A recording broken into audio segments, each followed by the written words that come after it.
Hello friends, स्वागत है आपका हमारे यूट्यूब चैनल अवतार स्टडी 7054 पर। मैं विनोद प्रजापति आपको आज पढ़ाऊंगा साइंस में बहुत ही महत्वपूर्ण चैप्टर जो है प्रकाश के बारे में बताऊंगा। प्रकाश की डिफिनेशन बताऊंगा, प्रकाश कहते किसे हैं, प्रकाश को कितने भागों में बांटा गया है। प्रकाश में जो महत्वपूर्ण चैप्टर्स हैं देखिए आपको दिख रहे होंगे क्या क्या हैं। पहला क्या है, प्रकाश का परावर्तन जिसे हम रिफ्लेक्शन ऑफ लाइट के रूप में जानते हैं। दूसरा क्या है, प्रकाश का अपवर्तन जिसे हम रिफ्रैक्शन ऑफ लाइट के रूप में जानते हैं। तीसरा क्या है, प्रकाश का पूर्ण आंतरिक परावर्तन जिसे हम टोटल इंटरनल रिफ्लेक्शन के नाम से जानते हैं। प्रकाश का वर्ण विक्षेपण, ये जो विशेषण है विशेषण नहीं होगा, टाइपिंग में मिस्टेक है थोड़ा। प्रकाश का वर्ण विक्षेपण होगा, डिस्पर्सन ऑफ लाइट जिसे हम अंग्रेजी में बोलते हैं। दूसरा है नेक्स्ट वाला, प्रकाश का विवर्तन जिसे हम डिफ्रैक्शन ऑफ लाइट के रूप में जानते हैं। और उसके बाद है प्रकाश का प्रकीर्णन जो कि बहुत ही महत्वपूर्ण है, स्कैटरिंग ऑफ लाइट। उसके बाद हम पढ़ेंगे ह्यूमन आई। हम आपको लगातार सभी चैप्टरों के बारे में एक एक करके अच्छे से समझाएंगे। उसके बाद हम आपको ये पार्ट 1 और पार्ट 2 में इसे बनाएंगे जिससे आपको वीडियो लंबी ना हो, जिससे आप बोर ना हो। ठीक, ये पहला जो चैप्टर होगा हमारा, पहला पार्ट जो होगा वीडियो का वो 15 मिनट्स या ज़्यादा से ज़्यादा 20 मिनट्स के अंतराल ही बनेगा, और दूसरा पार्ट जो होगा वो भी इसी अंतराल में होगा। उसके बाद हम किसी भी चैप्टर को पढ़ने के बाद, जो चैप्टर हम ख़त्म करेंगे, चैप्टर को लास्ट तक पढ़ाने के बाद हम आपका एक अलग से वीडियो बनाएंगे जो हमारा टेस्ट सीरीज होगा, जो इस चैप्टर को पूरी तरह से कवर करेगा। और उनमें अन्य महत्वपूर्ण क्वेश्चंस होंगे जो हाल ही में एग्जामों में पूछे जा रहे हैं और जो पूछे जा चुके हैं। ठीक है, तो हम आपको ऐसे तरीके से पढ़ाएंगे जिससे आपको ज़्यादा से ज़्यादा 30 मिनट या 1 घंटे में एक चैप्टर पूरा कंप्लीट करा दिया जाए। तो चलते हैं अपने टॉपिक पर। देखिए प्रकाश क्या है। लाइट, प्रकाश का परावर्तन। हम पहले टॉपिक पर चर्चा करते हैं, प्रकाश का परावर्तन कहते किसे हैं। तो देखिए क्या लिखा है, जब कोई प्रकाश किसी चिकनी सतह से टकराती है, जब कोई प्रकाश किसी चिकनी सतह से टकराती है तो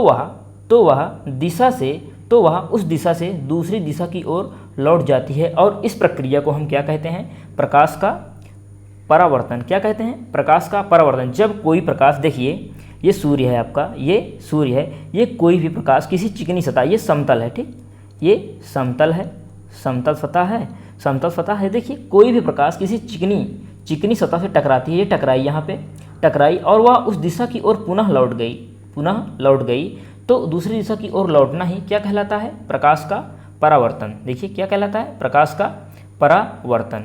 दूसरा देखते हैं हम क्या है लाइट में, प्रकाश का अपवर्तन।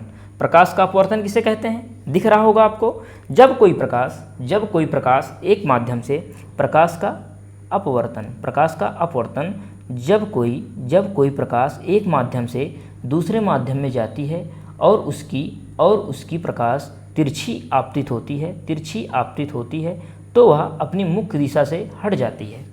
क्या समझा आप लोगों ने, जब कोई प्रकाश एक माध्यम से दूसरे माध्यम में जाती है और उसकी प्रकाश तिरछी आपतित होती है तो वह अपनी मुख्य दिशा से हट जाती है।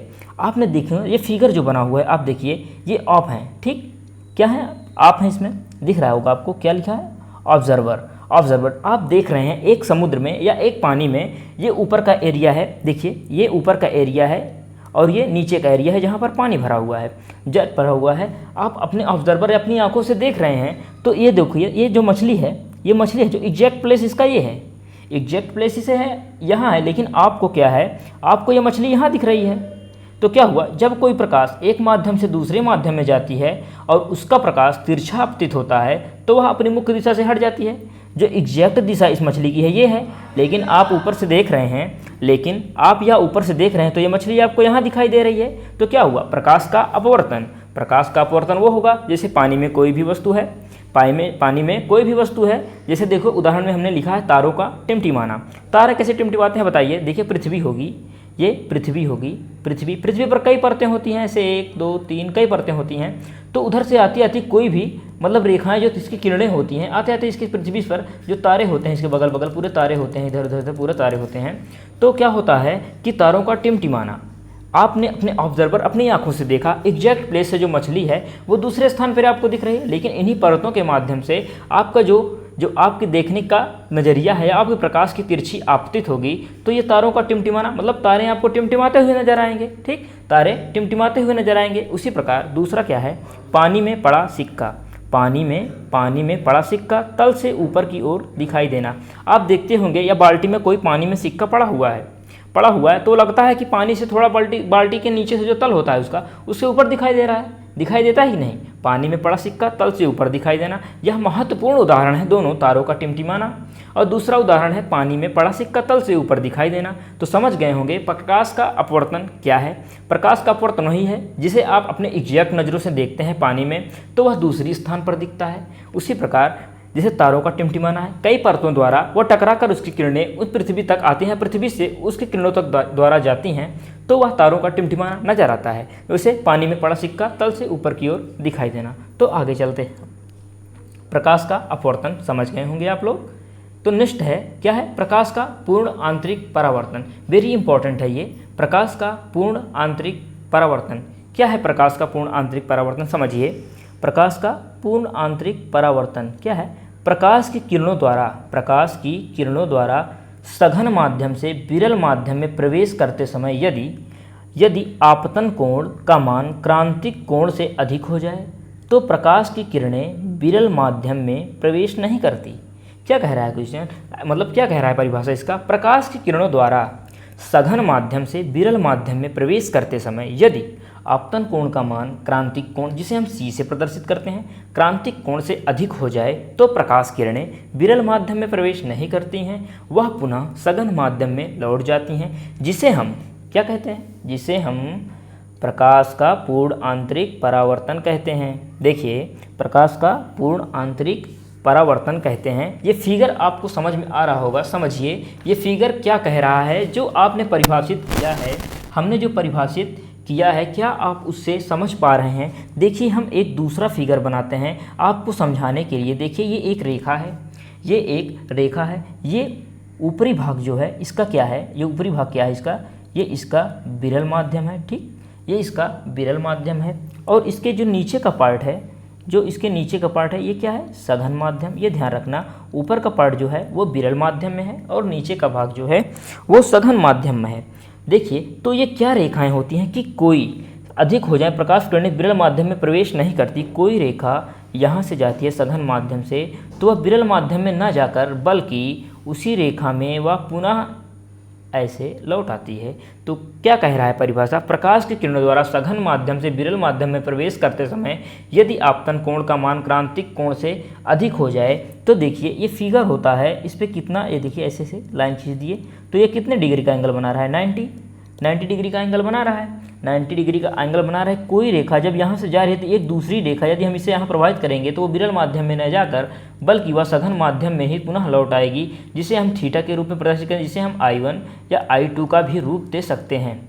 तो समझिएगा क्या कह रहा है, लौट जाए, जिसे प्रकाश का हम पूर्ण आंतरिक परावर्तन कहते हैं, जिसे हम प्रकाश का पूर्ण आंतरिक परावर्तन कहते हैं। उदाहरण से समझिए आप, हीरे का चमकना तो कैसे होगा, हीरे का चमकना रेगिस्तान में मरीचिका या मृग मरीचिका, पानी में खड़ी परख नली चमकीली दिखाई देना, पानी में हवा भरे बुलबुलों का चमकीला दिखाई देना। हीरे के चमकना एक होता है, क्या आप बनाएं तो हमने आपको बताया 90 डिग्री एंगल बना रहा है। कोई एंगल होता है जब हीरा चमकता है, जब लगभग 24 डिग्री की किरणों से वह कम होगा तभी हीरा चमकेगा। इतना ध्यान रखना, तभी हीरा चमकेगा जब वह 24 डिग्री से कम होगा। ये ध्यान रखना, हीरे का चमकना मतलब हीरा कब चमकता है, जब उसकी किरणों का माध्यम 24 डिग्री से कम हो। जैसे आप लोग देखते होंगे रेगिस्तान में, कहीं रेगिस्तान घूमने गए होंगे टूरिस्ट पर, तो रेगिस्तान में देखते होंगे कि कहीं दूर दूर तक 1 किलोमीटर 2 किलोमीटर दूर पर आपको लगता होगा कि कोई वृक्ष है वहाँ पर, लेकिन होता नहीं, और आपको लगता है कि वहाँ पर पानी होगा, ऐसा दिखाई देता है, ऐसा प्रतीत होता है, लेकिन वह होता नहीं। तो वह किसका उदाहरण है, प्रकाश का पूर्ण आंतरिक परावर्तन। प्रकाश का पूर्ण आंतरिक परावर्तन, इसे मृग मारीचिका के रूप में भी हम जानते हैं। जैसे सड़कों पर जाते रहते हैं गर्मियों में ना, धूप तेज होती है तो आपको लगता है कि 500 मीटर पर वहाँ डामल जो होता है चारकोल टाइप का, वो लगता है कि वो पिघल गया है वहाँ पे, मतलब जल की तरह दिखाई देता है। तो वह भी एक प्रकाश का पूर्ण आंतरिक परावर्तन होता है। वेरी इंपॉर्टेंट उदाहरण है इसका मृग मारीचिका, कई बार एग्जामों में पूछ चुका है मृग मारीचिका किसका उदाहरण है, तो आप लोग जान गए होंगे, प्रकाश का पूर्ण आंतरिक परावर्तन। तो देखिए तीसरा क्या है, पानी में हवा भरे बुलबुलों का चमकीला दिखाई देना। आप कभी कभी क्या देखते हैं, पानी से भरते रहते हैं प्रेशर द्वारा तो उसमें बुलबुले आ जाते हैं, बुलबुले। तो उसमें देखिए 7 रंगों की भांति, जैसे वर्ण विक्षेपण होता है तो उसमें जो बुलबुले होते हैं वो चमकीले दिखाई देते हैं, लगता है इसमें रंगहीन हो गया है, मतलब गंधहीन ना ही स्वादहीन, बल्कि क्या होता है रंगहीन, आपको वो चमकीला दिखाई देता है। किस कारण, प्रकाश के पूर्ण आंतरिक परावर्तन। कैसे, जब कोई किरणें विरल माध्यम में ना जाकर बल्कि सघन माध्यम में ही रह जाएं तो वह प्रकाश का पूर्ण आंतरिक परावर्तन कहलाता है। आप इस एग्जाम्पल को ध्यान से समझना, हीरे का चमकना, दूसरा है रेगिस्तान में मरीचिका या मृग मारीचिका, तीसरा है पानी में खड़ी परख नली चमकीली दिखाई देना या पानी में हवा भरे बुलबुलों का चमकीला दिखाई देना। तो देखिए नेक्स्ट हमारा क्या है, प्रकाश का पूर्ण आंतरिक परावर्तन। तो देखिए हमारा ये जो टॉपिक था हम यहाँ तक ही इसको कवर कराएं, प्रकाश का पूर्ण आंतरिक परावर्तन। यदि हम इस वीडियो को और लंबा करेंगे तो आप बोर होंगे। देखिए तो हम आपको शॉर्ट पढ़ाएंगे। हमने आपको 3 नियमों के बारे में बताया और हम आपको अब इस वीडियो के माध्यम से हम नेक्स्ट आपको बताएंगे, नेक्स्ट माध्यम में आपको आगे की चर्चा करेंगे जिससे आपको पूर्ण तरह से समझ में आ जाए। ठीक है, तो आप पहले इस वीडियो को अच्छे से देखिएगा और समझिएगा, और इसी के आधार पर हम जो क्वेश्चन कराएंगे या टेस्ट सीरीज कराएंगे इन्हीं प्रश्नों के माध्यम से या इन्हीं परिभाषाओं के और इन्हीं उदाहरणों के माध्यम से उस टेस्ट सीरीज में क्वेश्चंस होंगे जो आपके लिए बेहद ही महत्वपूर्ण होंगे।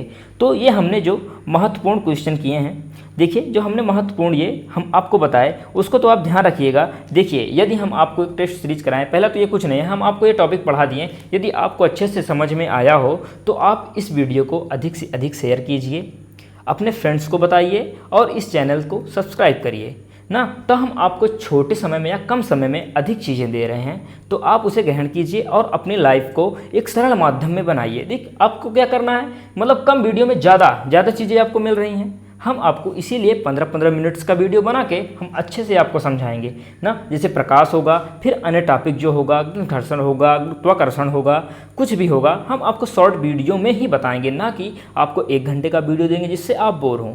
तो आपको ये वीडियो समझ में आया हो तो ज़रूर इस चैनल को सब्सक्राइब करिए और हमारे वीडियो को ज़्यादा से ज़्यादा शेयर करिए। तो मिलते हैं हम आपको एक नेक्स्ट वीडियो में नई जोश नई उमंग के साथ। मैं विनोद प्रजापति सादर अभिनंदन करता हूँ, आपका धन्यवाद।